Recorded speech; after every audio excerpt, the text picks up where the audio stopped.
জামাত ক্ষমতায় যাবে, সরকার গঠন করবে, ওইটা হারাম, কিন্তু আপনারা ওই দুই একজন প্রার্থী পাঠিয়ে দিবেন সংসদে, এমপি ব্যবসা হবে, ওইটা হালাল।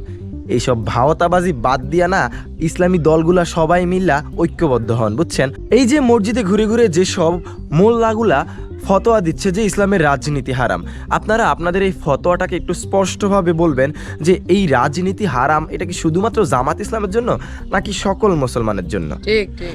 যদি হয় সকল মুসলমানের জন্য, তাহলে এটা কিন্তু বিএনপির জন্য হারাম, আওয়ামী লীগের জন্য হারাম, মোমবাতির জন্য হারাম, হাত পাখার জন্য হারাম, অবশ্যই। শুধুমাত্র জামাত ইসলামের জন্য না। হ্যাঁ, এখন এই যে আপনারা হারাম হারাম বলতেছেন, এই যে ভাওতাবাজিগুলা করতেছেন, আপনাদেরও কিন্তু আবার সংসদে এমপি প্রার্থী আছে।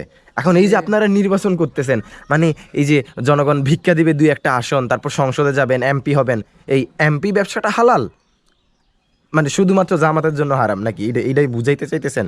জামাত ক্ষমতায় যাবে, সরকার গঠন করবে, ওইটা হারাম, কিন্তু আপনারা ওই দুই একজন প্রার্থী পাঠিয়ে দিবেন সংসদে, এমপি ব্যবসা হবে, ওইটা হালাল।